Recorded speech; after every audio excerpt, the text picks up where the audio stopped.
Swayam Prabha. Digital India. Educated India.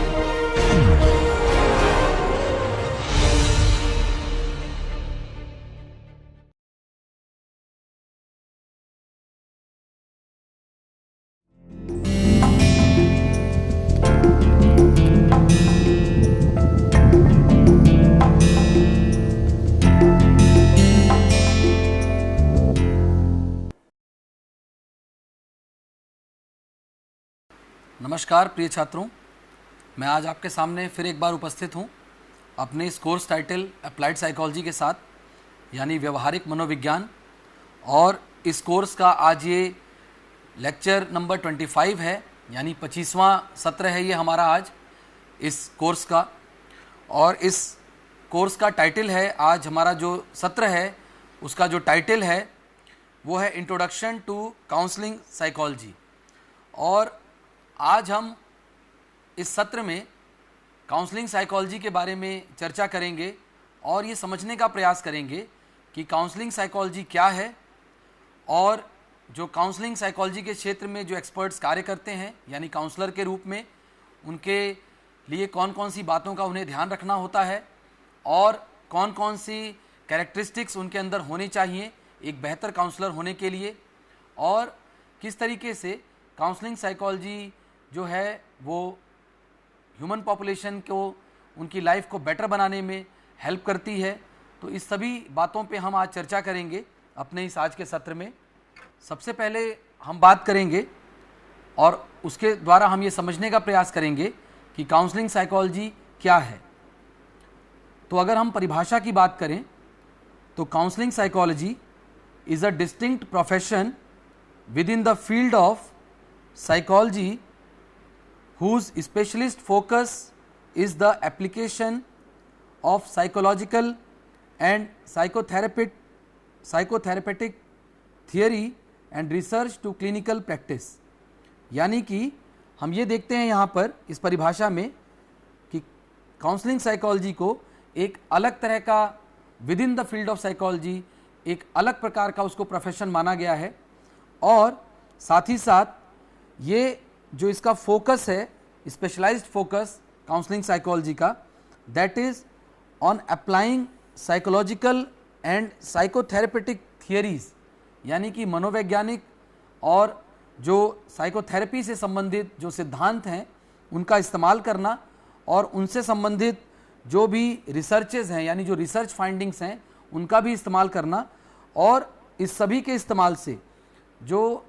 Counselling psychologist हैं, जो counselling psychology के क्षेत्र में कार्य कर रहे हैं, वो क्लिनिकल प्रैक्टिस में इन सभी नॉलेज बेस का इस्तेमाल करते हैं ताकि वो इंडिविजुअल्स को हेल्प कर सकें और साथ ही साथ वो जिस भी प्रकार से उनकी हेल्प हो सके, चाहे वो उनको किसी तरह से डेवलपमेंटल हेल्प हो या किसी तरह का क्राइसिस हो जिससे उनको वो निकालना चाहते हैं या उसमें उनको वो हेल्प आउट करना चाहते हैं, तो इस प्रकार की जो भी चीज़ें हैं या जो भी समस्याएं हैं उनके सामने, उनको निदान करने का प्रयास काउंसलिंग साइकोलॉजिस्ट करते हैं।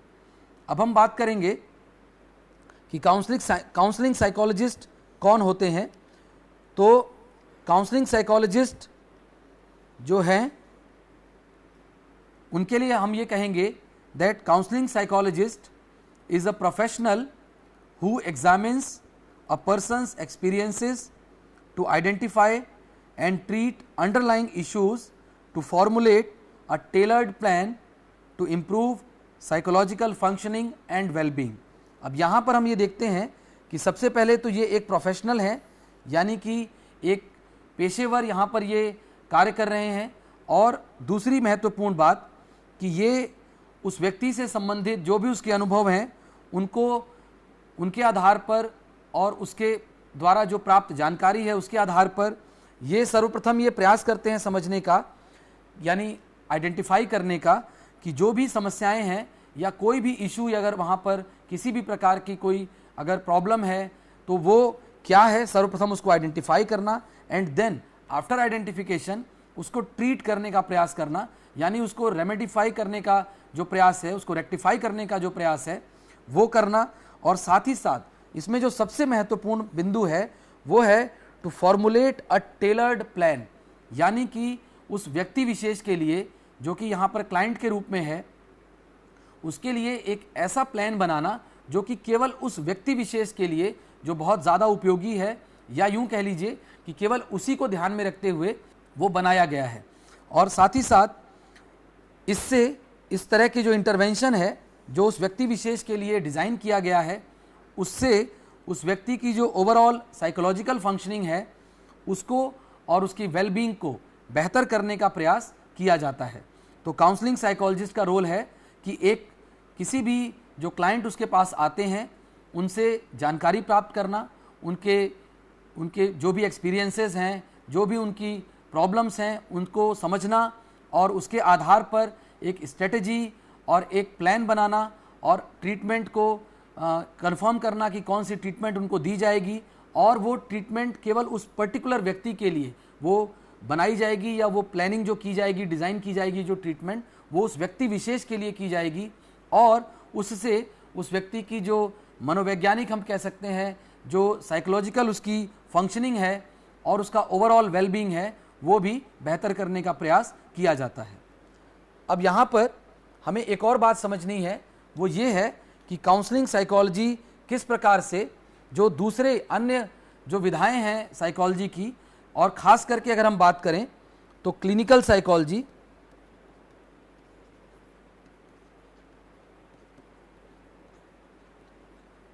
ये इससे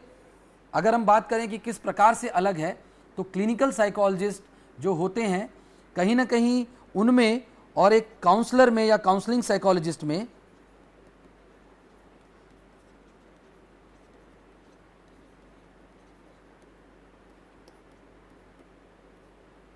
यदि हम कहें कि जो सबसे मूलभूत अंतर है वो क्या होगा, तो यहाँ पर जो देखने वाली बात है कि जो एक्सपर्ट इस क्षेत्र में कार्य कर रहे हैं ये उनकी अपनी चॉइस होती है बेसिकली, कि वो काउंसलिंग साइकोलॉजिस्ट बनना चाहते हैं या क्लिनिकल साइकोलॉजिस्ट के तौर पर वो लोगों की मदद करना चाहते हैं। यानी कि अगर हम देखें तो सरफेस लेवल पर बाहर से ये लग सकता है कि ये दोनों ही जो हैं वो इनका बेसिक कार्य जो है, जो बेसिक फंक्शन है वो है to help people so that कि वो जिन भी इश्यूज से वो जूझ रहे हैं या जिन भी समस्याओं से वो जूझ रहे हैं उससे कैसे उनको निदान दिलाया जाए, किस प्रकार से उनको हेल्प किया जाए। तो दोनों का बेसिक अगर पर्पस देखा जाए तो एक जैसा ही है, लेकिन जो मेजर डिफरेंस दोनों के बीच में है वो है अप्रोच का डिफरेंस। यानी कि एक क्लिनिकल साइकोलॉजिस्ट जो है उसका जो अप्रोच होगा इंटरवेंशन का, वो हम कह सकते हैं कहीं ना कहीं कि वो रिसर्च यानी कि जो फाइंडिंग्स हैं और जो क्लिनिकल सेटिंग में जो ऑलरेडी गाइडलाइंस हैं उसके आधार पर उनका जो ट्रीटमेंट होता है वो प्लान होता है। यानी कि उसमें सारे फैक्टर्स जो बायोलॉजिकल फैक्टर्स हैं, या चाहे हम डीएसएम की बात करें तो डीएसएम के अनुसार उसको डायग्नोज करना और उसके आधार पर उनकी ट्रीटमेंट को प्लान करना, यानी कि कहीं ना कहीं उनका जो ट्रीटमेंट का जो प्रोसेस है वो बहुत हद तक प्री डिफाइंड है, और उसमें उनको पता है कि once diagnosed with a particular problem, यानी डीएसएम के अनुसार, जो कि आजकल हमारे पास डीएसएम 5 है, उसके अनुसार यदि किसी इंडिविजुअल को डायग्नोज किया जाता है तो उसमें जो भी समस्या सामने निकल कर आती है तो उसका ट्रीटमेंट का भी एक प्लान हमारे पास, या कैसे उसको हम अप्रोच करेंगे उसके बारे में भी हमारे पास गाइडलाइंस हैं। तो इस प्रकार से जो क्लिनिकल साइकोलॉजिस्ट हैं वो कहीं ना कहीं एक प्री डिटरमिन्ड प्रोसेस को फॉलो करेंगे और इस तरीके से वो लोगों को उनकी समस्याओं से निदान करेंगे या उनकी समस्याओं का वो हल करने का प्रयास करेंगे। जबकि जो काउंसलिंग साइकोलॉजिस्ट हैं कहीं ना कहीं उनको इस प्रकार की जो बाध्यता है कि वो डीएसएम के ही अनुसार लोगों को समझेंगे या उनको कहीं ना कहीं वो डायग्नोज करने का प्रयास करेंगे, ये बाध्यता उनकी नहीं है, बल्कि जो उनका अप्रोच है वो काफ़ी हद तक हम कह सकते हैं दैट इज़, हम कह सकते हैं कि वो depending on the context,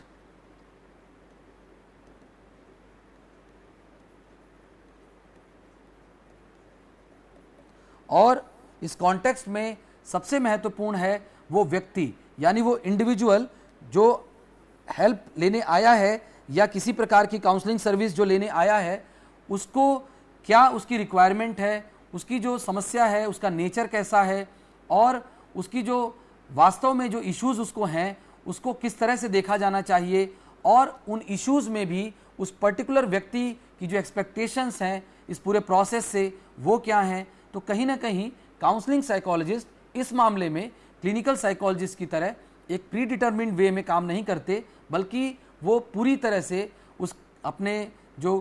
client है उसकी हम कह सकते हैं ज़रूरत के अनुसार, उसके कॉन्टेक्स्ट के अनुसार, और जो उसकी ओवरऑल हम कह सकते हैं बिलीफ पैटर्न है, जो उसका थॉट पैटर्न है, जो उसकी लाइकिंग्स डिसलाइकिंग्स हैं, जो उसकी हिस्ट्री है, उन सभी फैक्टर्स को, जो उसकी कल्चरल, जो उसकी सोशल बैकग्राउंड है, उन सभी को ध्यान में रखते हुए वो वहाँ पर एक ऐसा ट्रीटमेंट स्ट्रेटजी प्लान करेंगे। और कहीं ना कहीं वो उस ट्रीटमेंट स्ट्रेटजी में भी वो कहीं ना कहीं उनका योगदान लेते हैं, या कहीं ना कहीं उनको इन्फॉर्म करते हैं कि हम आपके साथ ये अगर ट्रीटमेंट करें तो आपके हिसाब से कैसा रहेगा। यानी कहीं ना कहीं पूरा इन्वॉल्वमेंट उस क्लाइंट का भी रहता है इस पूरे प्रोसेस में। तो काउंसलिंग साइकोलॉजिस्ट इस प्रकार से अगर हम देखें तो एक ऐसा प्रोसीजर है जहां पर कहीं ना कहीं जो सब्जेक्टिविटी है वो बहुत ज़्यादा है, और इसमें एक प्री डिटर्मिन्ड पैटर्न पर जो चलने की जो प्रक्रिया क्लिनिकल साइकोलॉजी में होती है वो यहाँ पर देखने को अमूमन नहीं मिलती। तो इस तरीके से जो काउंसलिंग साइकोलॉजी है वो हम कह सकते हैं कि क्लिनिकल साइकोलॉजी से अलग है। अब हम बात करेंगे कि काउंसलिंग साइकोलॉजी में जो एथिक्स और वैल्यूज़ जो फॉलो किए जाते हैं, यानी क्या कोर प्रिंसिपल्स हैं जिसके आधार पर काउंसलिंग साइकोलॉजी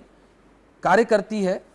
तो इसमें सर्वप्रथम जो पहला इसकी कोर वैल्यू है दैट इज़ कि इसका एक स्ट्रॉन्ग बिलीफ है काउंसलिंग साइकोलॉजी का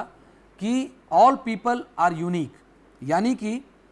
ये यहाँ पर दर्शाता है कि काउंसलिंग साइकोलॉजी में जो लोग कार्यरत हैं या जो इस फील्ड में कार्य कर रहे हैं उनका ये मानना होता है कि दैट हर इंडिविजुअल की अपनी एक पर्सनल हिस्ट्री होती है। यानी कि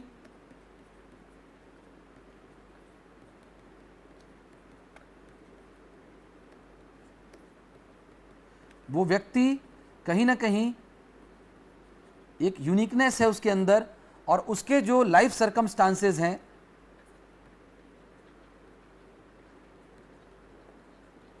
उसके जो थॉट्स हैं, उसकी जो बिलीफ्स हैं, उसकी जो पर्सनैलिटी है, ये सभी जितने भी इस प्रकार के हम कह सकते हैं साइकोलॉजिकल एट्रीब्यूट्स हैं एक इंडिविजुअल के, और इसमें उसकी अपनी व्यक्तिगत जो उसकी पास्ट लाइफ है, जो उसकी एक्सपीरियंसेस हैं, ये कहीं ना कहीं उस व्यक्ति को एक यूनिक इंडिविजुअल बनाते हैं। और इसलिए इस व्यक्ति की जो डिमांड्स होंगी या हम कह सकते हैं कि जो उसकी प्रॉब्लम्स होंगी वो भी बिल्कुल यूनिक होंगी। और इसलिए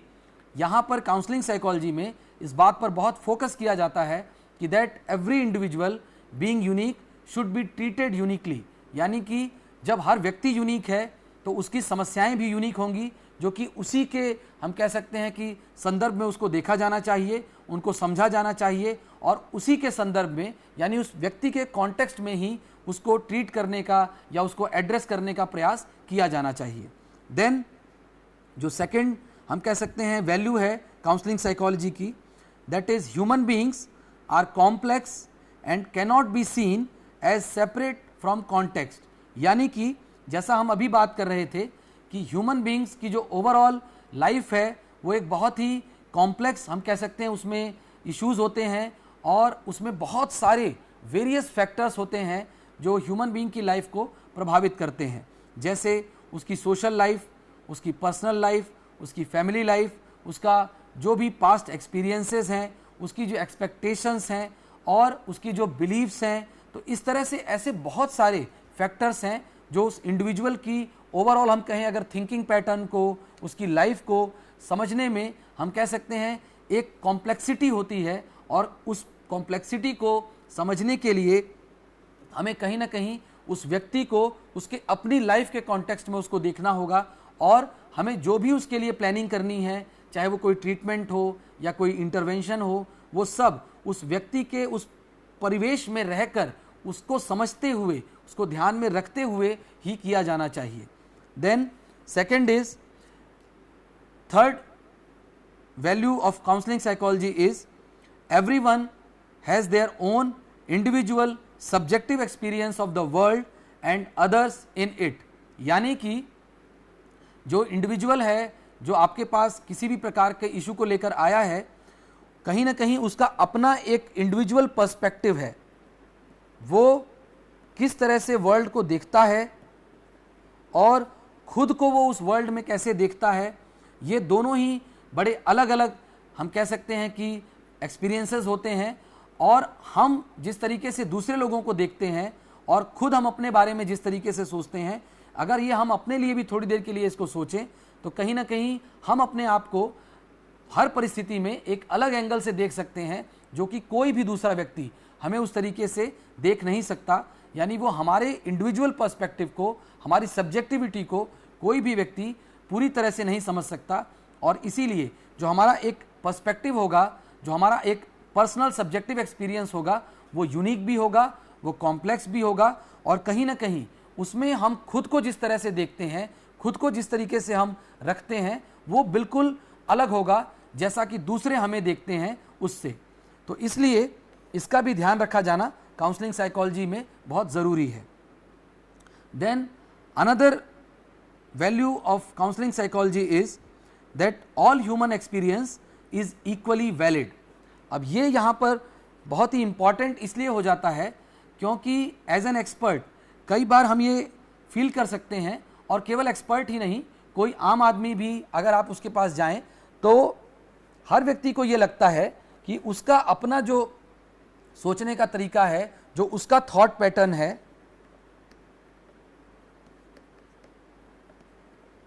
या उसकी जो बिलीफ्स हैं, या उसकी जो नॉलेज है, दैट इज सुपीरियर या बहुत हद तक सही है। इस प्रकार का जो एक यूजुअली हम सभी के पास हम कह सकते हैं कि एक नोशन होता है, एक इस प्रकार की सबकी धारणा होती है। तो कई बार इस तरह का जो विश्वास हमें होता है खुद को लेकर के, अपने बिलीफ्स को लेकर के, अपने थॉट्स को लेकर के, तो ये चीज़ कहीं ना कहीं वो जो इंडिविजुअल हमारे पास हेल्प लेने आया है उसकी भी जो अपने थॉट पैटर्न्स होंगे, जो बिलीफ्स होंगी, जो उसकी नॉलेज होगी, वो भी कहीं ना कहीं उसके अपने पर्सपेक्टिव में वो बिल्कुल वैलिड होगी, यानी वो पूरी तरह से सही होगी। हो सकता है वो हमारे दृष्टिकोण से वो बात हमको हमें सही ना लगे, वो बात हमें लगे कि ये पूरी तरह से लॉजिकल नहीं है, बट हमें यहाँ पर ये ध्यान रखना है कि हमारे लिए जो बात लॉजिकल नहीं है, हमारे लिए जो बात ज़रूरी नहीं है, ऐसा नहीं है कि वो सामने वाले व्यक्ति के लिए यानी उस क्लाइंट के लिए भी वो उतनी ही गैर ज़रूरी होगी, या वो उसको दूसरे वे में नहीं देख सकता। और यदि वो उसको दूसरे वे में देखता है तो हमें उसे गलत नहीं ठहराना है, ना ही हमें उसे जज करना है, ना ही हमको उसे किसी भी प्रकार से ये मानना है कि वो कोई गलती कर रहा है, बल्कि यहाँ पर हमें इस बात को समझने का प्रयास करना है कि वो व्यक्ति जो भी इस प्रकार की उसके अंदर फीलिंग है या इस प्रकार की थॉट्स हैं, कहीं ना कहीं वो उसके अपने पर्सपेक्टिव में वो थॉट्स बिल्कुल वैलिड हैं, बिल्कुल लॉजिकल हैं, और वो उनमें बिलीव करता है, बहुत स्ट्रांगली उनको फॉलो करता है। इसलिए उसके इस पूरे थॉट पैटर्न को रिस्पेक्ट करना, समझना, और उसके अनुसार हम फर्दर अपना जो प्लान है उसको करेंगे, तभी काउंसलिंग साइकोलॉजी में जो रिजल्ट्स हम अचीव करना चाहते हैं उसे हम प्राप्त कर पाएंगे। Then next is each human being is entitled to be the best they can be. अब ये यहाँ पर हम जो देख रहे हैं, दिस इज पर्टिकुलरली अगर हम देखें तो ह्यूमनिस्टिक पर्सपेक्टिव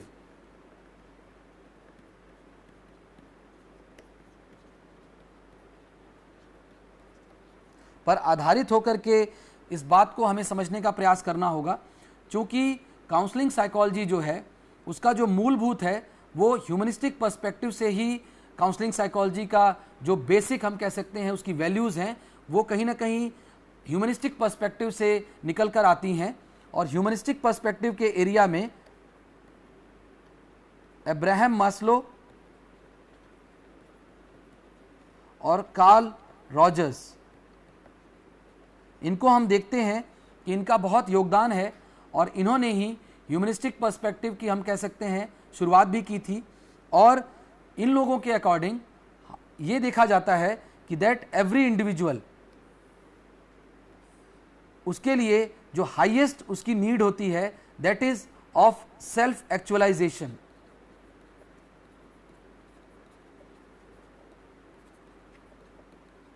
और यहाँ पर ये देखा गया है कि that while talking about self actualisation हम इस बात पर फोकस करते हैं कि हर इंडिविजुअल जो उसकी लाइफ के हम कह सकते हैं एम्स हैं वो उनको अचीव करना चाहता है, और हर व्यक्ति में एक पोटेंशियल होता है और कहीं ना कहीं अपने उस पोटेंशियल को फुली अचीव करना ही सेल्फ एक्चुअलाइजेशन की श्रेणी में आता है। तो इस प्रकार से ये जो काउंसलिंग साइकोलॉजी की भी एक प्रमुख धारणा है वो ये है that every individual is entitled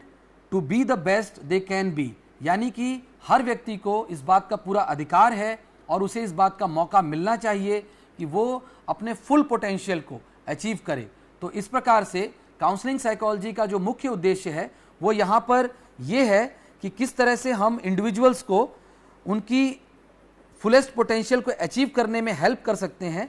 तो इसलिए यहाँ पर जो हमारा अप्रोच होगा वो पूरी तरह से क्लाइंट सेंटर्ड होगा, यानी कि हम उस इंडिविजुअल को केंद्र में रख करके ही अपनी सारी प्लानिंग करेंगे। अपने हर प्रकार के इंटरवेंशन में हम क्लाइंट को सेंटर में रखेंगे। इसलिए जो उस व्यक्ति की जो फुलेस्ट पोटेंशियल है उसको अचीव करने में हम उसको किस तरह से हेल्प कर सकते हैं, किस तरह से हम उसको प्रोसेस को फैसिलिटेट कर सकते हैं, हमें इस बात का ध्यान रखना होगा।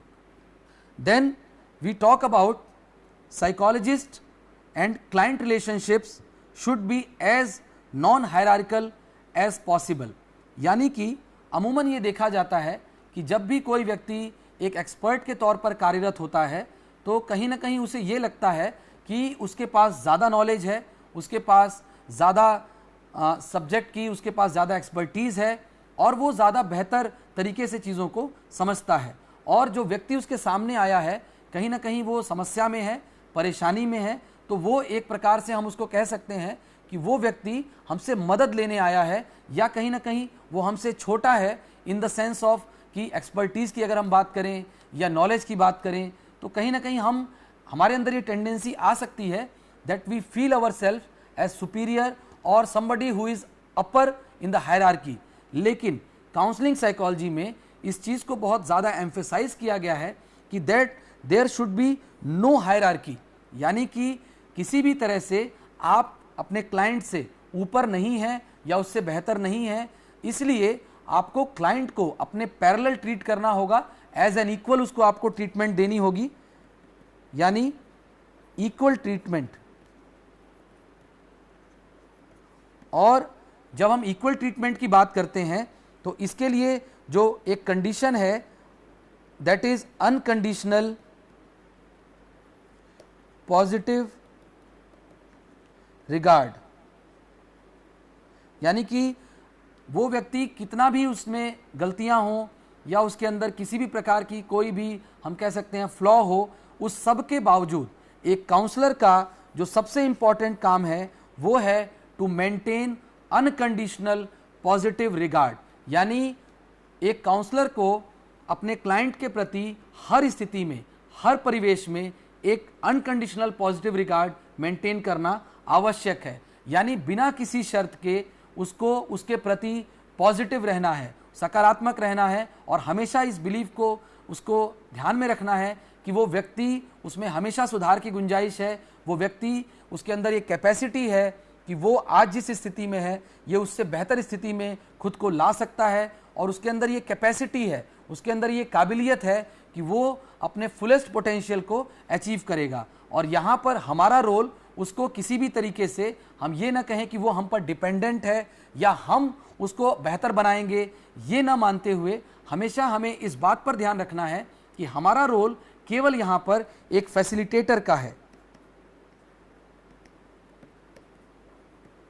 और हमें केवल उस व्यक्ति को एक ऐसा एनवायरनमेंट प्रोवाइड करना है जिसमें वो व्यक्ति खुद को एक्सप्लोर कर सके, अपनी प्रॉब्लम्स को खुद समझ सके और उसको बेहतर ढंग से किस तरह से वो उससे ओवरकम कर सकता है इस पर वो वर्क कर सके। तो हमारा यहाँ पर एज ए काउंसलिंग साइकोलॉजिस्ट ये रोल होता है to create unconditional positive regard, ताकि वो व्यक्ति, वो इंडिविजुअल, जो क्लाइंट हमारे पास है, जो सामने है, वो अपने आप को उस कंडीशन में, उस पॉजिटिव एनवायरनमेंट में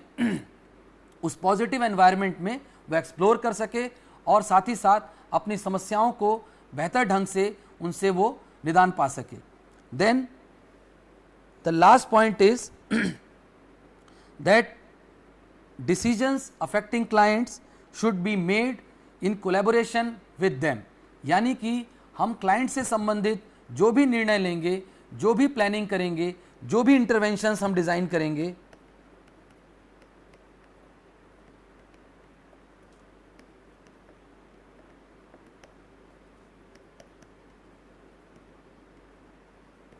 और उसके जो भी आउटकम्स होंगे, ये सभी में हम उस व्यक्ति को, उस क्लाइंट को पूरी तरह से इन्वॉल्व करेंगे और उसकी मर्जी के साथ ही हम आगे बढ़ेंगे और उसको वेल इन्फॉर्म्ड वे में ही हम ये सारी बातें जब बता लेंगे तभी हम अपना अगला स्टेप लेंगे। तो यानी कि कहने का मतलब ये है कि यहाँ पर हम पूरी तरह से उस व्यक्ति को इस पूरे ट्रीटमेंट का, इस पूरे प्रोसेस का, उसको हम हिस्सा यहाँ पर बनाएंगे। Then we will talk about the goals of counseling psychology। और यदि हम बात करें कि काउंसलिंग के क्या उद्देश्य हैं, तो उसमें 3 महत्वपूर्ण उद्देश्य होते हैं काउंसलिंग के। उसमें पहला है डेवलपिंग द रैपो, यानी कि कोई भी क्लाइंट जब किसी भी थेरेपिस्ट के पास या किसी काउंसलर के पास जाता है तो उसके मन में बहुत सारे डाउट्स होते हैं और कहीं ना कहीं इन डाउट्स की वजह से उसके अंदर एक मिसट्रस्ट या लैक ऑफ ट्रस्ट, हम कह सकते हैं कि शुरुआती दौर में उसके अंदर लैक ऑफ ट्रस्ट होता है। वो पूरी तरह से किसी से ओपन नहीं होना चाहता, अपनी पर्सनल फीलिंग्स या अपने थॉट्स वो शेयर नहीं करना चाहता और उसके पीछे बहुत सारे रीजंस हैं। उसमें एक महत्वपूर्ण रीज़न ये भी है कि उसे लगता है कि यदि वो अपनी पर्सनल फीलिंग्स को शेयर करेगा तो सामने वाला व्यक्ति उसके बारे में क्या सोचेगा, या यदि वो अपनी जो व्यक्तिगत बातें हैं वो उसको बताएगा तो उन व्यक्तिगत बातों को जानने के बाद कहीं ऐसा ना हो कि उसकी उन सूचनाओं को, जो उसकी काफ़ी प्राइवेट सूचनाएं हैं या उसके प्राइवेट थॉट्स हैं, वो लीक ना हो जाएं या कॉन्फिडेंशियलिटी के बारे में उसको डाउट्स रहते हैं। तो इस तरह के बहुत सारे इश्यूज़ होते हैं जो किसी भी इंडिविजुअल को या उसके दिमाग में होते हैं। तो कहीं ना कहीं जो काउंसलिंग का जो सबसे पहला उद्देश्य है वो कहीं ना कहीं ये होता है कि इस प्रकार के जितने भी डाउट्स हैं उनको क्लियर करना और उस क्लाइंट के साथ एक बेहतर रैपो इस्टेब्लिश करना, ताकि वहाँ पर एक रिलेशनशिप डेवलप हो which is based on trust and mutual respect। तो यहाँ पर रैपो बिल्डिंग की जब हम बात करते हैं तो यहाँ पर जो प्राइमरी उद्देश्य है वो है रिलेशनशिप इस्टेब्लिश करना और साथ ही साथ एक ट्रस्ट का एनवायरनमेंट क्रिएट करना और एक म्यूचुअल रिस्पेक्ट की फीलिंग होना about the client, and also the client should be respectful about the counselor। यानी वो दोनों एक दूसरे की रिस्पेक्ट करें, एक दूसरे पर ट्रस्ट करें। तो इस तरह का एक हमें वहाँ पर एनवायरनमेंट क्रिएट करना है। Then after creating this rapport हमें एक वर्किंग क्लाइमेट वहाँ पर डेवलप करना है, क्योंकि हमें अब ये सुनिश्चित करना है कि वो व्यक्ति जब रैपो बिल्डिंग के बाद वो हमसे ओपन अप होगा तो वहाँ पर हमारा जो पहला जो कार्य होगा वो होगा असेसमेंट, यानी कि identification of the real issue. उस व्यक्ति का जो प्रॉब्लम है, जो इश्यूज हैं, उनका आइडेंटिफिकेशन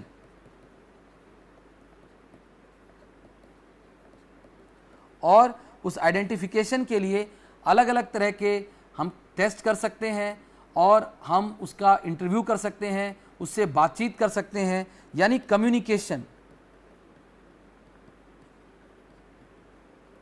हम कम्युनिकेशन की बात करते हैं तो सबसे इम्पॉर्टेंट है यहाँ पर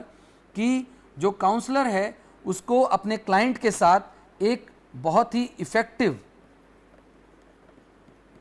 कम्युनिकेशन यहाँ पर डेवलप करने की आवश्यकता होती है और इफ़ेक्टिव कम्युनिकेशन के माध्यम से ही वो अपने क्लाइंट के साथ बेहतर ढंग से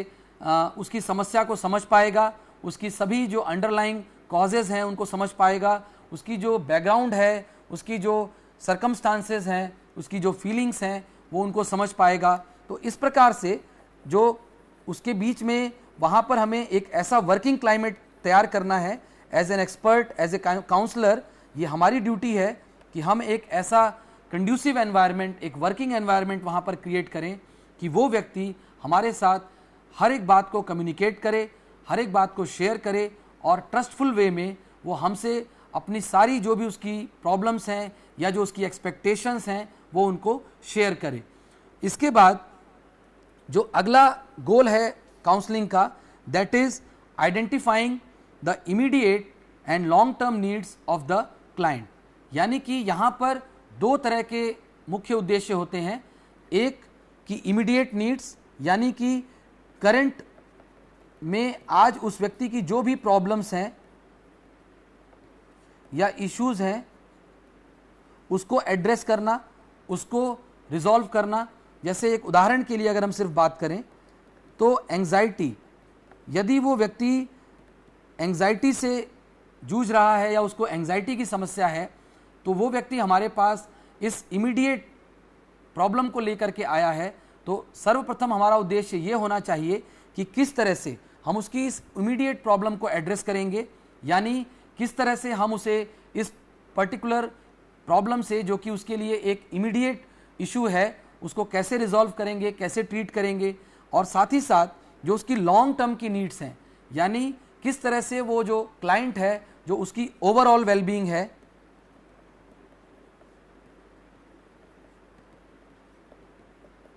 और लॉन्गर रन में जो उसकी फंक्शनिंग है, हम कैसे ये इंश्योर करेंगे कि उसकी जो फंक्शनिंग है that should be better in longer run. यानी कि हमारे इस काउंसलिंग प्रोसेस के बाद लंबे समय तक अपने आगे आने वाले जीवन में किस प्रकार से वो व्यक्ति बेहतर तरीके से अपनी लाइफ में फंक्शनिंग करे और बेहतर ढंग से अपनी लाइफ के जितने भी एस्पेक्ट्स हैं उनको हैंडल करे। इसके लिए जो हमारा लॉन्ग रन का जो एक मोटो हम कह सकते हैं या गोल है उसकी भी हमें यहाँ पर प्लानिंग करनी होगी या उसके बारे में भी हमें यहाँ ध्यान रखना होगा। अब हम after discussing goals of clinical psychology we will move ahead, हम आगे बढ़ेंगे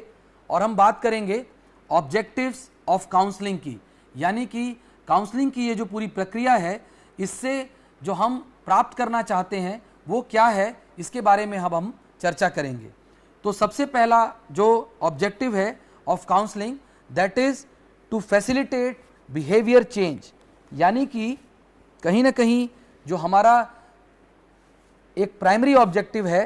that is to facilitate behaviour change. यहाँ पर एक बात जो ध्यान देने वाली है कि हम बिहेवियर चेंज को यहाँ पर फैसिलिटेट कर रहे हैं, यानी कि जो भी चेंज हम लाना चाहते हैं या हमें लगता है कि ये उस क्लाइंट के लिए बेहतर होगा, वो चेंज हम उस व्यक्ति को उसके लिए मोटिवेट करेंगे, उसको फैसिलिटेट करेंगे, एक ऐसा एनवायरनमेंट क्रिएट करेंगे कि वो व्यक्ति खुद से अपने आप से उसके अंदर ये कहीं ना कहीं ये इच्छा आनी चाहिए या इस तरह का उसके लिए हम एक कंडीशन क्रिएट करेंगे कि वो चेंजेस उसके अंदर इंट्रोड्यूस हो सकें और हम उस पूरी प्रक्रिया को फैसिलिटेट करेंगे। Then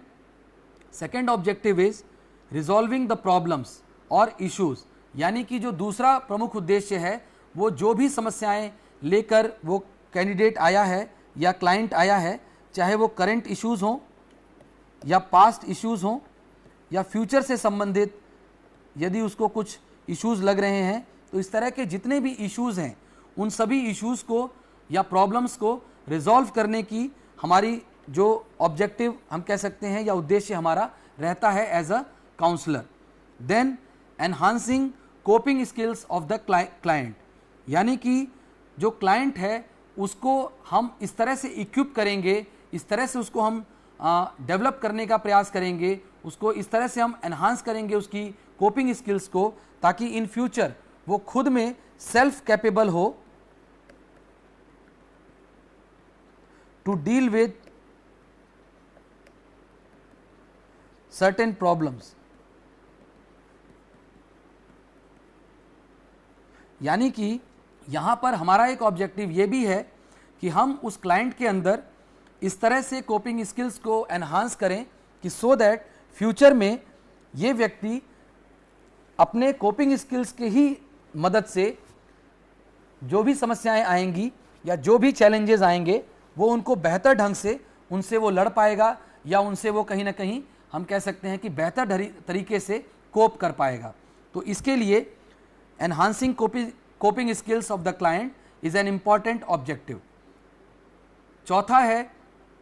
encourage decision making. हमें क्लाइंट को इस चीज़ के लिए एनकरेज करना है कि वो जो अपनी डिसीजन मेकिंग है उस प्रोसेस को वो ज़्यादा स्मूथली कंडक्ट करें और ज़्यादा कॉन्फिडेंस के साथ वो डिसीजन मेकिंग करें। यानी कि कहीं ना कहीं हमें उनको मोटिवेट करना है to take their own decisions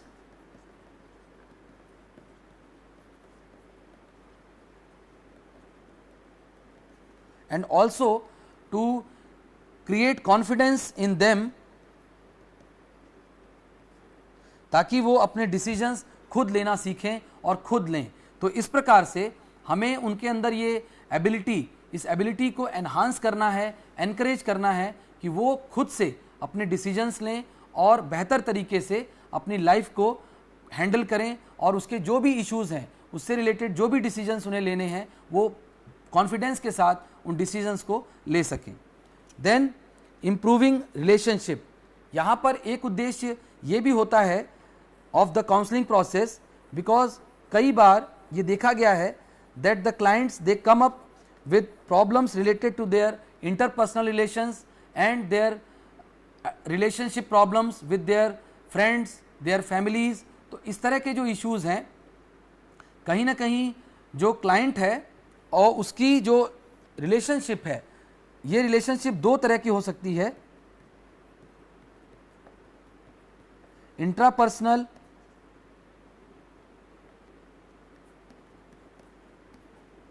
and interpersonal.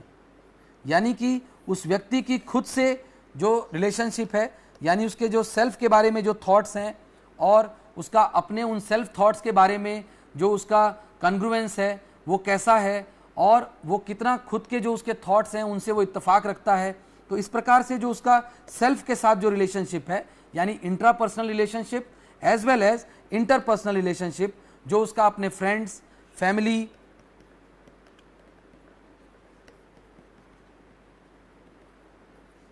Colleagues या फिर स्पाउस, इस तरह के जितने भी उसके इंट्रापर्सनल रिलेशनशिप हैं, वो कहीं ना कहीं अगर उसमें इश्यूज़ हैं तो हमें ये कोशिश करनी है, हमारा ये ऑब्जेक्टिव है एज अ काउंसलर कि उसके इन सभी जो रिलेशनशिप हैं इसमें इम्प्रूवमेंट हो और वो व्यक्ति इन सभी रिलेशनशिप को बेहतर तरीके से मैनेज करे और मेंटेन करे। तो ये हमारा एज अ काउंसलर ये इम्पॉर्टेंट ऑब्जेक्टिव होता है। Then nurturing clients potential. हमें एक और बात का यहाँ पर ध्यान रखना है, और ये हमारे ऑब्जेक्टिव का ही एक हिस्सा है, दैट जो क्लाइंट है हमारा, उसकी जो भी पोटेंशियल्स हैं सबसे पहले उनको आइडेंटिफाई करना, यानी उसके पोटेंशियल्स को आइडेंटिफाई करना कि उसके अंदर कौन से गुण हैं, कौन सी उसके अंदर काबिलियत है, किस तरीके से वो एक यूनिक इंडिविजुअल है, और बाद में उसके उन पोटेंशियल्स को एनहांस करना,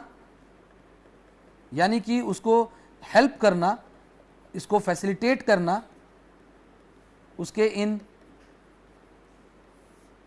पोटेंशियल्स को, सो दैट कि वो व्यक्ति अपने फुलेस्ट को अचीव कर सके, या कहीं ना कहीं जो उसका बेस्ट वर्जन है वो उसको हासिल कर सके। Then the last objective of counselling is ensuring overall well-being of the client, यानी कि इस पूरी प्रक्रिया से जो इंडिविजुअल है उसका वेल-बीइंग हमें इंश्योर करना है। एज ए काउंसलर हमें ये देखना है कि वो व्यक्ति जो है वो अपनी लाइफ से फुली सेटिस्फाइड हो और एक फुली फंक्शनल इंडिविजुअल के तौर पर वो कार्य करे,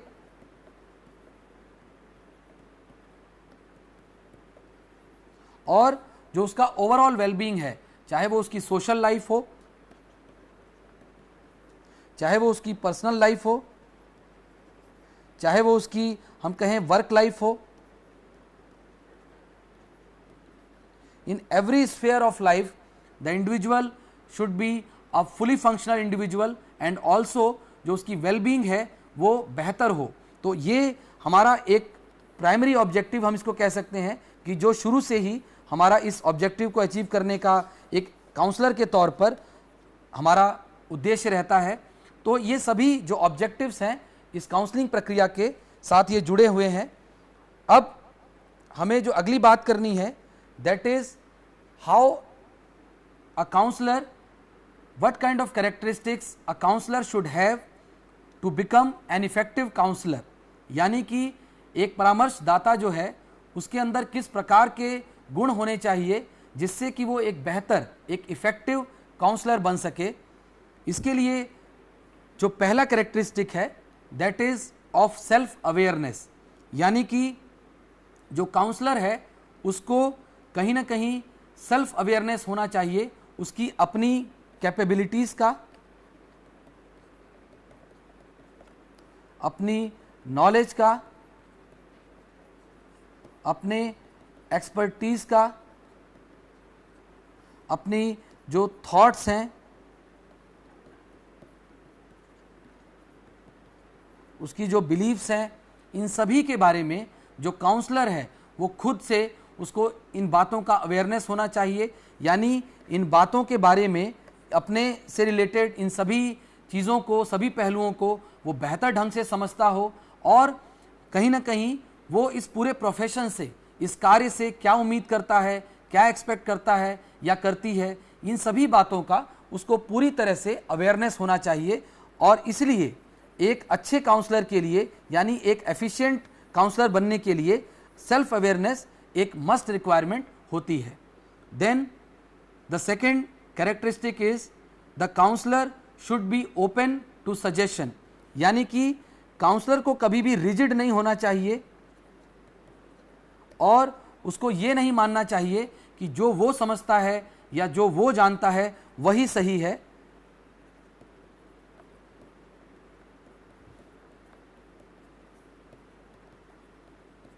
इस प्रकार का जो ओपिनियन होता है कि that only I am right, ये कहीं ना कहीं एक अच्छे काउंसलर होने से आपको रोकेगा। तो इसलिए ये ज़रूरी है कि आप हमेशा ये बात माने कि कोई भी ऐसी बात या कोई भी यहाँ पर अगर सामने आपके पॉइंट आता है जहाँ पर आपको थोड़ा भी डाउट होता है या आपको लगता है कि ये एक ऐसी चीज़ है जिसके बारे में मुझे और ज़्यादा सीखना चाहिए या और ज़्यादा डिस्कशन करना चाहिए या किसी और की भी मुझे इस बारे में राय लेनी चाहिए, और हो सकता है इस चीज़ को आप अपने क्लाइंट से भी डिस्कस कर सकते हैं, वहाँ पर भी आप इस चीज़ को ओपनली बोल सकते हैं, या किसी फेलो काउंसलर यानी कि जो आपकी फील्ड में दूसरे एक्सपर्ट्स कार्य कर रहे हैं आप उनसे इस बात को शेयर कर सकते हैं, या जो भी इस फील्ड में जो प्रोफेशनल्स हैं, रिसर्चर्स हैं, वहाँ पर आप इस बात को रख सकते हैं या शेयर कर सकते हैं। तो कहीं ना कहीं आपको हर लेवल पे ओपन होना चाहिए टुवर्ड्स सजेशंस, टुवर्ड चेंज। तो ये एक बेहतर काउंसलर होने के लिए आपके लिए हेल्प करेगा। Then sensitive towards culture and diversity, जो काउंसलर है उसको कल्चर के प्रति सेंसिटिव होना चाहिए and also towards the diversity, because एक काउंसलर के सामने बहुत तरह के केसेस आ सकते हैं जिसमें कि अलग अलग तरह के क्लाइंट्स भी आएंगे। वो उनके जेंडर अलग हो सकते हैं, उनकी रेस अलग हो सकती है, उनकी सोशो इकोनॉमिक स्टेटस अलग हो सकती है, उनकी फिजिकल कंडीशंस अलग हो सकती हैं। वो अलग अलग तरह के डाइवर्स इंडिविजुअल्स हो सकते हैं with diverse opinions, diverse political beliefs, diverse cultural backgrounds. तो इस प्रकार से अगर हम देखें तो एक काउंसलर को बहुत ही ज़्यादा वैरायटी ऑफ क्लाइंट्स को फेस करना होता है या सर्व करना होता है। तो ऐसे में उसके लिए बहुत ज़रूरी होता है कि वो उस सभी क्लाइंट्स की जो पर्सनल, उनकी जो कह सकते हैं क्वालिटीज़ हैं या उनका जो कल्चरल बैकग्राउंड है या जो उनकी डाइवर्सिटी है, उसको लेकर के वो सेंसिटिव हो, और न सिर्फ सेंसिटिव हो बल्कि उसको वहाँ पर उनको ये फील कराना होगा कि दैट इस बात से as an expert, as a counsellor उसको इस बात से बिल्कुल फ़र्क नहीं पड़ता, यानी कि वो इस चीज़ को लेकर के उन्हें किसी भी तरह से कभी भी जज नहीं करेगा या कभी भी कोई ओपिनियन उनके बारे में नहीं बनाएगा। ये इंश्योर करना भी कहीं ना कहीं एक अच्छे काउंसलर की हम कह सकते हैं कैरेक्टरिस्टिक होती है। Then the counsellor should always be non discriminatory. उसको काउंसलर को कभी भी किन्हीं भी क्लाइंट्स के बीच में डिस्क्रिमिनेट नहीं करना चाहिए, उनके जेंडर के बेसिस पे, उनके कलर के बेसिस पे, उनके कास्ट के बेसिस पे, या उनके रिलीजन के बेसिस पे, या उनकी कोई भी और जो इंडिविजुअल फैक्टर्स हो सकते हैं, या सोशल फैक्टर्स हो सकते हैं, या कल्चरल फैक्टर्स हो सकते हैं, इनके बेसिस पे कभी भी किसी भी तरह का कोई भी डिस्क्रिमिनेटरी प्रैक्टिस या डिस्क्रिमिनेटरी थॉट एक अच्छे काउंसलर के अंदर नहीं आना चाहिए। तो इस तरीके से एक काउंसलर को टोटली नॉन डिस्क्रिमिनेटरी होकर के अपनी प्रैक्टिस या अपना कार्य करना चाहिए। Then the next characteristic is the counsellor should be able to maintain और should be able to do effective communication with the client. यानी कि जो काउंसलर है वो कहीं ना कहीं अपने क्लाइंट के साथ एक बेहतर कम्युनिकेशन डेवलप करने की उसके अंदर क्षमता होनी चाहिए। वो अपने क्लाइंट के साथ बेहतर तरीके से कम्युनिकेट करे, उसकी फीलिंग्स को समझे और खुद उसको अपनी फीलिंग्स के बारे में बताए। और कहीं ना कहीं इसके बारे में हम आगे चर्चा करेंगे कि किस प्रकार से एक काउंसलर जो है वो अपने क्लाइंट के साथ बेहतर कम्युनिकेशन इस्टेब्लिश कर सकता है। Then there is another important aspect और वो है टू रिस्पेक्ट कॉन्फिडेंशियलिटी। और ये एक बहुत इंपॉर्टेंट इशू है। किसी भी काउंसलर और उसके क्लाइंट के बीच में जो रिलेशनशिप होता है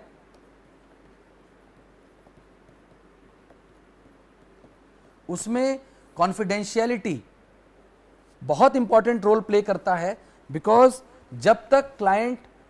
पूरी तरह से आश्वस्त नहीं होगा कि वो जो भी सूचना यहाँ पर दे रहा है, जो भी बातें वो यहाँ पर बता रहा है, वो पूरी तरह से प्राइवेट रखी जाएंगी, कॉन्फिडेंशियल रखी जाएंगी और ये किसी भी तरह से कभी भी किसी भी कंडीशन में पब्लिक नहीं होंगी। तो ये जो हम कह सकते हैं कि कॉन्फिडेंशियलिटी मेंटेन करने का जो हम कह सकते हैं एक गुण है, वो काउंसलर के अंदर होना चाहिए। और ये सिर्फ हम कह सकते हैं कि एक अच्छा काउंसलर होने की नहीं, बल्कि ये एथिकल प्रैक्टिस का भी एक बहुत इंपॉर्टेंट कंपोनेंट है। यानी कि कोई भी जो काउंसलर है उसकी जो प्रैक्टिस है उसमें कॉन्फिडेंशियलिटी मेंटेन करना उसकी मोरल ड्यूटी भी है, उसकी एथिकल ड्यूटी भी है। तो इस वजह से एक काउंसलर को हमेशा अपने क्लाइंट की कॉन्फिडेंशियलिटी को मेंटेन करना उसके लिए मस्ट है। Then a counsellor should be able to maintain records appropriately. यानी कि उसने कौन से प्रोसीजर्स फॉलो किए हैं, किस तरीके से उसने ट्रीटमेंट को उसने किया है, या कौन से इंटरवेंशंस उसने कब और क्यों दिए हैं। इस प्रकार से उसने जो भी इंफॉर्मेशंस इकट्ठी की हैं about the individual, about the history of the individual, उसकी जितनी भी रिलेटेड उसके से संबंधित जो उसके अंदर जो हम कह सकते हैं कि उसको जो उसने फाइंड किया है, कोई भी फाइंडिंग या किसी भी तरह का कोई भी जो उसकी प्लानिंग है रिलेटेड टू इंटरवेंशन और ट्रीटमेंट, इस तरह की जितनी भी उसके जो स्टेप्स होंगे या जो उसकी इनिशिएटिव्स होंगे उन सभी के बारे में, और साथ ही साथ विद द टाइम जो उस ट्रीटमेंट का या इंटरवेंशन का जो इफेक्ट आ रहा है, उसका इवेल्युएशन, उसके रिजल्ट्स, इन सभी चीज़ों को मेंटेन करना, इसका रिकॉर्ड बहुत आवश्यक है, ताकि कभी भी फ्यूचर में जब इसकी आवश्यकता हो तो उसको देखा जा सके और उससे उस इंडिविजुअल को फर्दर हेल्प मिल सके। तो इस प्रकार से रिकॉर्ड मेंटेनेंस एक बहुत इंपॉर्टेंट एस्पेक्ट है एक अच्छे काउंसलर को, जो कि करना ज़रूरी होता है। Then the counsellor needs to remain updated. यानी कि एक काउंसलर को न सिर्फ एक एक्सपर्टीज़ उसका जो है उसके आधार पर कार्य करना चाहिए, बल्कि उसको इन द फ्यूचर जो भी एडवांसमेंट्स हो रहे हैं, जो भी रिसर्चेस हो रही हैं, उसके बारे में भी उसे अवेयरनेस होना चाहिए। जो भी नए मेथड्स हैं, जो भी नई टेक्निक्स आ रही हैं, उनके बारे में भी उसकी अवेयरनेस होनी चाहिए। और विद इन द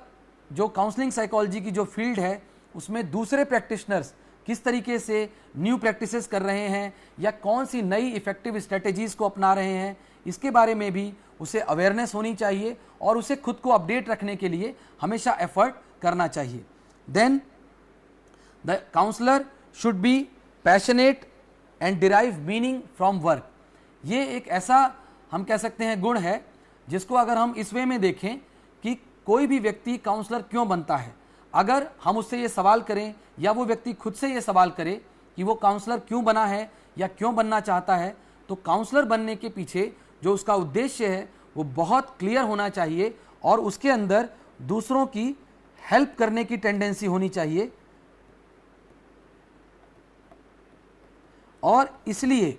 वो साइकोलॉजिकल जो प्रिंसिपल्स हैं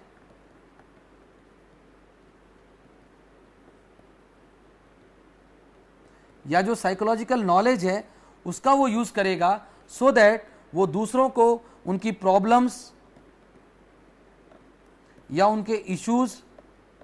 को रिजॉल्व करने में हेल्प करेगा और साथ ही साथ उनके बेहतरी के लिए, उनके ओवरऑल वेलबींग के लिए वो कार्य करेगा। तो इस तरह का जब हम मोटिव लेके या इस तरह का एम लेकर के जब हम एक काउंसलर बनते हैं तो कहीं ना कहीं जो हमारा अपने काम के प्रति जो हमारा लगाव है, जो सेल्फ डेडिकेशन है, या हम यूं कह लें कि काम से आने वाला जो सेल्फ सेटिस्फेक्शन है और जो इन्वॉल्वमेंट है हमारा इन अवर जॉब, यानी एज अ काउंसलर जो हमारा कार्य है हम उसमें ज़्यादा इन्वॉल्व होंगे, उसमें ज़्यादा सेटिस्फाइड फील करेंगे। इसलिए हमें कहीं ना कहीं अपने कार्य के प्रति पैशनेट भी होना है और साथ ही साथ हमें अपने कार्य में मीनिंगफुल, यानी कि हमें अपने कार्य को वो हमारे लिए महत्वपूर्ण भी होना चाहिए और अर्थपूर्ण भी होना चाहिए। यानी कि इस तरह की जो प्रैक्टिसेस हैं उसमें हम इसलिए हैं क्योंकि कहीं ना कहीं हम इस काम को इम्पॉर्टेंट मानते हैं, इसलिए हम इस फील्ड में अपनी सर्विसेज दे रहे हैं। तो ये ओवरऑल जितनी हमने बातें की about the characteristics of effective counsellor, यहाँ पे एक बात जो मैं आपके साथ शेयर करना चाहता हूँ दैट इट मे फील, जैसा कि हमने यहाँ पर अभी तक चर्चा की, आपको ये लग सकता है कि इतने सारे गुण किसी एक काउंसलर में होना काफ़ी कठिन लग रहा है और साथ ही साथ क्या ये ज़रूरी है कि ये सभी गुण होंगे तभी आप एक काउंसलर बन पाएंगे। तो यहाँ पर इस बात को लेकर के मैं ये स्पष्ट करना चाहता हूँ आपके सामने कि ये सभी जो कैरेक्टरिस्टिक्स हैं ये कहीं ना कहीं हमारे लिए एक अच्छा काउंसलर बनने के लिए ये सभी कैरेक्टरिस्टिक्स यानी ये गुण होने चाहिए। ज़रूरी नहीं है कि किसी भी काउंसलर के अंदर ये सभी गुण पूरी तरह से मौजूद हों, बट एक काउंसलर को एक अच्छा काउंसलर बनने के लिए इन सभी गुणों को अपने अंदर डेवलप करने का निरंतर प्रयास करते रहना चाहिए। तो यहाँ पर हमें ये समझना है कि दैट ऑल दीज क्वालिटीज़ या all these characteristics are essential for a good and effective counsellor. तो एक इफेक्टिव काउंसलर अगर आप बनना चाहते हैं या आपका उद्देश्य है एक अच्छा एक्सपर्ट बनना अपने एरिया में जिससे कि आप लोगों की बेहतर तरीके से मदद कर सकें, तो इसके लिए ज़रूरी है कि इन क्वालिटीज़ को, इन कैरेक्टरिस्टिक्स को आप अपने अंदर इनकॉर्पोरेट करें। तो इसलिए यहाँ पर ये कैरेक्टरिस्टिक्स ज़रूरी नहीं है कि आपके अंदर पूरी तरह से मौजूद हों, बट आपका जो एफर्ट है वो इस दिशा में होना चाहिए कि ये कैरेक्टरिस्टिक्स आप अपने अंदर डेवलप करें और मेंटेन करें। नेक्स्ट हम देखते हैं कि effective counsellor need to ensure their own wellbeing and avoid negative outcomes associated with the counseling process such as compassion fatigue and burnout। ये एक और महत्वपूर्ण बिंदु है जिस पर हमें चर्चा करनी है यहाँ पर कि किसी भी काउंसलर को, चूँकि वो लोगों के साथ कार्य कर रहा है, उनकी समस्याओं को सुनता है, उनकी प्रॉब्लम्स को वो देखता है और इस तरीके से कई बार चूँकि हम उन लोगों के साथ अटैचमेंट फील हो जाता है हमें, तो कहीं ना कहीं हमें यहाँ पर ये देखना होगा कि जब हम इस प्रोसेस को कर रहे हैं यानी काउंसलिंग प्रोसेस को, तो यहाँ पर we need to keep our self detached, यानी कि हमें यहाँ पर अपनी कंपैशन के साथ साथ डिटैचमेंट को भी मेंटेन रखना है। यानी हमें क्लाइंट की समस्या से खुद प्रभावित नहीं हो जाना है या उसकी वजह से हमारे अंदर किसी तरह का कोई मेंटल फटीग ना जनरेट हो जाए या कहीं ना कहीं हम उनकी समस्याओं की वजह से हम बर्नआउट ना फील करने लगें, या हम कहीं ना कहीं अपने आप को थका हुआ या हारा हुआ ना महसूस करने लगें। क्योंकि ये बहुत नॉर्मल टेंडेंसी होती है कि जब हम किसी के संपर्क में आते हैं तो उसकी प्रॉब्लम्स को सुनने के बाद, एक्सपीरियंस करने के बाद, जानने के बाद हमारे अंदर उसके लिए एक एम्पैथी जनरेट होती है, और कहीं ना कहीं हम उस व्यक्ति की जगह खुद को भी इमेजिन करने लगते हैं। तो इस तरीके से एक प्रोफेशनल के तौर पे हमारे अंदर, एक काउंसलर के अंदर ये क्वालिटी होनी चाहिए कि वो खुद को इस तरह की जो फीलिंग्स हैं उनसे डिटैच कर सके, और वो एक प्रोफेशनल वे में अपने क्लाइंट को ट्रीट करे या उसके साथ डील करे, और उसकी प्रॉब्लम से वो पर्सनली अफेक्ट ना हो, और वो खुद को अपनी जो उसकी हम कह सकते हैं मेंटल हेल्थ है उसको वो मेंटेन रखे। देन इसके लिए जो ज़रूरी प्रोसेसेस हैं उसमें एक है to identify the stressor and relaxers for self, यानी कि यहाँ पर जो काउंसलर है उसको अपने जॉब से संबंधित जो स्ट्रेसर हैं कि कौन कौन से वो फैक्टर्स हैं जो उसको प्रभावित कर रहे हैं या उसको प्रभावित कर सकते हैं नेगेटिवली, उन सभी फैक्टर्स को आइडेंटिफाई करना, उन स्ट्रेसर्स को जो उसको स्ट्रेस दे सकते हैं या स्ट्रेस देने की जिसमें पोटेंशियल है, उन सभी फैक्टर्स को आइडेंटिफाई करना, and also to be sure of the relaxers, यानी वो कौन से फैक्टर्स हैं जो उसको अपने कार्य से रिलैक्सेशन देते हैं और उसके स्ट्रेस को कम करते हैं। तो इस प्रकार से एक अच्छे काउंसलर को इन सभी फैक्टर्स के बारे में अवेयरनेस रखनी चाहिए। Then the counsellor should be having clarity about counselling roles and expectations. अब यहाँ पर एक और इम्पॉर्टेंट बात यह है कि काउंसलर को कहीं ना कहीं ये एहसास होना चाहिए कि उसके पास किसी प्रकार की कोई श्योर शॉट हम कह सकते हैं टेक्निक, या कोई अगर सामान्य भाषा में कहें तो जादू की छड़ी नहीं है जिससे वो जो भी चाहेगा, जितना भी चाहेगा वो क्लाइंट को उसका भला कर सकता है या वो उसको ट्रीट करके पूरी तरह से ठीक कर सकता है। तो कहीं ना कहीं उसको अपने रोल के बारे में भी क्लैरिटी होनी चाहिए, और वो इस पूरे प्रोसेस से क्या एक्सपेक्ट कर रहा है, क्या रिजल्ट्स एक्सपेक्ट करता है, ये उसको इसके बारे में पूरी क्लैरिटी होनी चाहिए। इसके बाद एक काउंसलर को अपनी पर्सनल लाइफ और प्रोफेशनल लाइफ, यानी कि जो उसका निजी जीवन है, जो उसका वर्क लाइफ है, उसके बीच में उसे एक प्रॉपर बैलेंस बनाना चाहिए, यानी कि उसकी personal life should not get affected by the professional life, यानी वो अपनी फील्ड में, अपने एरिया में जो काम कर रहा है उसकी वजह से किसी भी तरह से उसका जो पर्सनल लाइफ है, फैमिली लाइफ है, वो अफेक्टेड नहीं होना चाहिए। और इस बात का ध्यान उसको रखना चाहिए एक काउंसलर को, और इसके लिए उसे दोनों के बीच में एक बैलेंस बनाकर रखना ज़रूरी होता है। Then the counsellor also needs to remain optimistic and hopeful with time, यानी कि एक काउंसलर को हमेशा समय के साथ होपफुल रहना चाहिए, आशावादी रहना चाहिए, और हमेशा उसको ये उम्मीद करनी चाहिए कि चीज़ें आगे बेहतर होंगी। तो इस प्रकार से वो अपने इस पूरे प्रोसेस से, यानी जो ये काउंसलिंग की जो उसकी पूरी जो प्रैक्टिस है उसमें कहीं ना कहीं वो इफ़ेक्टिव वे में सारे कार्यों को कर पाएगा, और साथ ही साथ अपना एज एन इंडिविजुअल भी वो अपने आप को हेल्दी रख पाएगा, मेंटली भी, फिजिकली भी, सोशली भी। तो इस तरीके से ये सभी जो प्रैक्टिसेस हैं या ये सभी बातें हैं, इसका एक काउंसलर को ध्यान रखना चाहिए। तो आज हमने अपने इस सत्र में काउंसलिंग साइकोलॉजी से संबंधित कुछ महत्वपूर्ण बिंदुओं पर आज चर्चा की है, और अपने इसी काउंसलिंग साइकोलॉजी के ही टॉपिक को हम अपने अगले सत्र में भी कंटिन्यू करेंगे। और आज के अपने इस सत्र को मैं यहाँ पर समाप्त कर रहा हूँ, और आज के इस सत्र को ध्यानपूर्वक सुनने के लिए मैं आप सभी को बहुत बहुत धन्यवाद देता हूँ। Thank you.